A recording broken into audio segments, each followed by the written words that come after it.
berjumpa lagi dengan Uslusi pada pagi hari ini. Bagaimana kabarnya? Semoga selalu sehat dan selalu dalam lindungan Allah. Nah, hari ini kita akan mempelajari tema 1, yaitu tentang indahnya kebersamaan. Al-Ittihadu Asasun Najah, bersatu adalah kunci dari kesuksesan.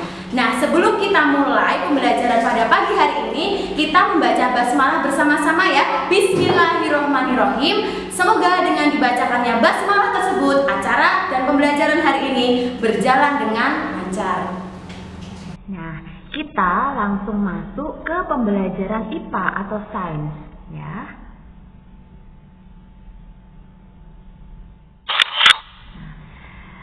Hari ini nanti kita akan membahas mengenai KD 3.6, yaitu memahami sifat-sifat bunyi dan keterkaitannya dengan indera pendengaran.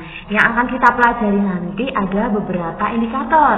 Yang pertama adalah siswa dapat menyebutkan jenis-jenis bunyi, kemudian siswa dapat mengetahui sifat-sifat bunyi, dapat merambat, kemudian siswa dapat mengetahui sifat bunyi dapat dipantulkan, dan yang terakhir, siswa dapat mengetahui fungsi dari bagian-bagian telinga.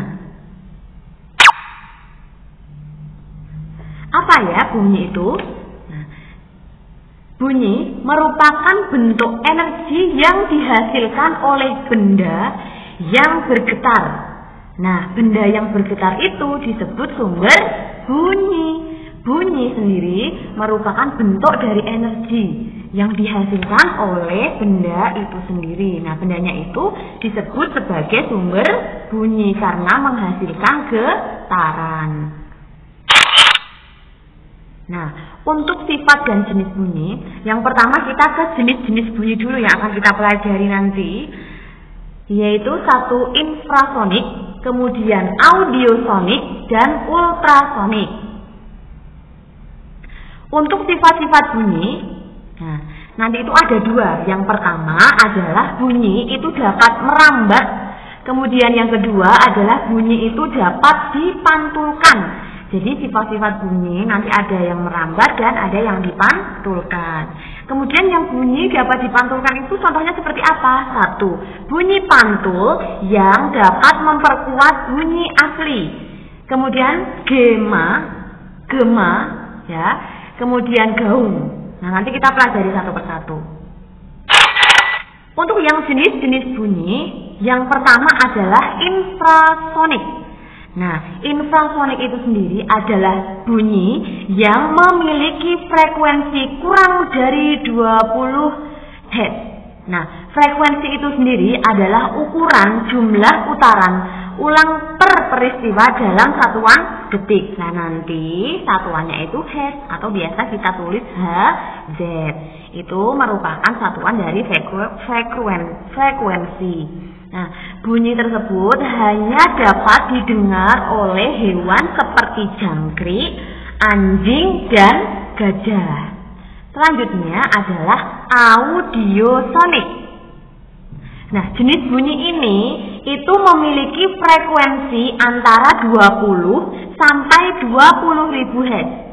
Bunyi tersebut dapat didengar oleh manusia. Selanjutnya adalah ultrasonik. Nah, bunyi ini memiliki frekuensi lebih dari 20.000 Hz. Bunyi tersebut dapat didengar oleh kelelawar, paus, dan lumba-lumba. Nah, itu tadi ada 3 jenis-jenis bunyi. Selanjutnya adalah sifat bunyi. Yang pertama itu bunyi dapat merambat. Nah, merambatnya ini dari apa aja? Nah, nanti dapat merambat melalui 3 medium atau zat perantara, yaitu dengan medium cair, padat, atau gas. Nah, ini kalau kamu lihat pada gambar yang pertama, itu medianya atau mediumnya itu zat cair.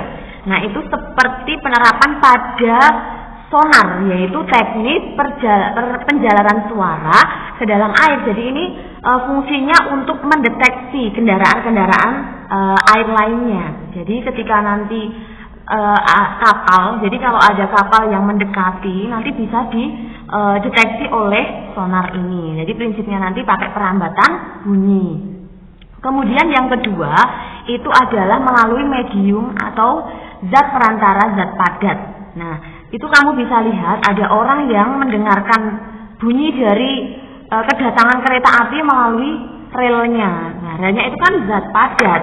Ketika dia mendengarkan di zat padatnya itu, di relnya itu tadi, nah nanti suara dari kereta yang mau mendekat itu terdengar. Ya, tapi kamu hati-hati tidak mempraktekannya ketika ada kereta yang dekat. Jadi itu kalau keretanya sudah menjauh baru kamu dengarkan. Nah, itu nanti akan perambatan bunyinya akan terdengar. Nah, yang terakhir adalah melalui gas atau udara.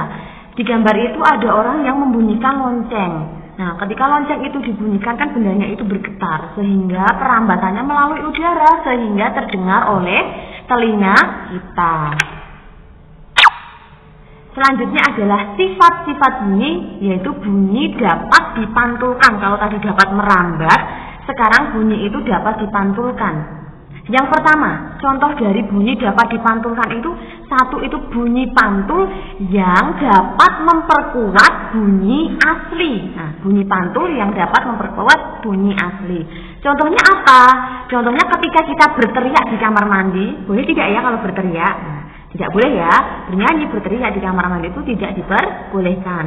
Nah, ketika nanti ada suara di kamar mandi, nah, terdengar lebih nyaring. Kalau kamu bersuara di kamar mandi pasti bunyinya itu lebih nyaring. Hal itu disebabkan jarak antara sumber bunyi dengan bidang pantul amat dekat sehingga bunyi pantul kembali lagi dalam waktu yang singkat. Itu bunyi pantul yang dapat memperkuat bunyi asli. Jadi ketika di kamar mandi seperti itu. Nah, selanjutnya itu gema. Gema itu apa ya? Nah, gema itu sendiri adalah bunyi pantul juga yang muncul setelah bunyi asli selesai dikirim. Nah, gema terjadi jika dinding pantul terletak amat jauh dari sumber bunyi. Misalkan saat kita berteriak di tebing atau di gua-gua, jadi nanti suaranya kayak diulang-ulang seperti itu ya. Suaramu satu tapi sepertinya kayak ada banyak, diulang. Nah, itu gema ya, gema. Selanjutnya adalah gaung.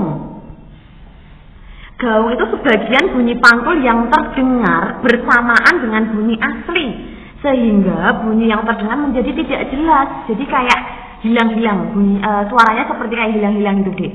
Gaung terjadi di ruangan tertutup seperti gedung, bioskop. Kamu pernah ke bioskop, kalau kamu bersuara, nah, itu pasti akan terasa suaranya itu menghilang, sedikit-sedikit hilang. Dan di studio musik. Nah, kalau di studio musik atau di bioskop itu biasanya dilapisi oleh bahan-bahan peredam suara.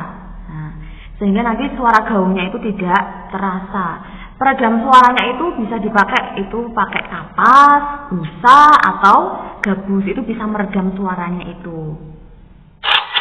Nah, sekarang bisakah kamu menjelaskannya? Kamu perhatikan gambar hewan tersebut. Sudah tahu itu gambar apa ya? Nah, sekarang tugas kamu di rumah, bagaimanakah cara hewan tersebut berkomunikasi dan mengetahui benda-benda yang ada di depannya saat terbang di malam hari. Gimana ya cara berkomunikasi? Nah, nanti silahkan kamu tulis di buku tulis. Jadi bagaimana kamu menceritakan bagaimana caranya hewan tersebut itu berkomunikasi. Ya, padahal itu malam hari. Kemudian kok bisa melihat itu seperti apa? Nah, kok bisa mengetahui benda-benda yang ada di sekitarnya itu melalui apa? Silahkan kamu jelaskan. Begitu? Ya.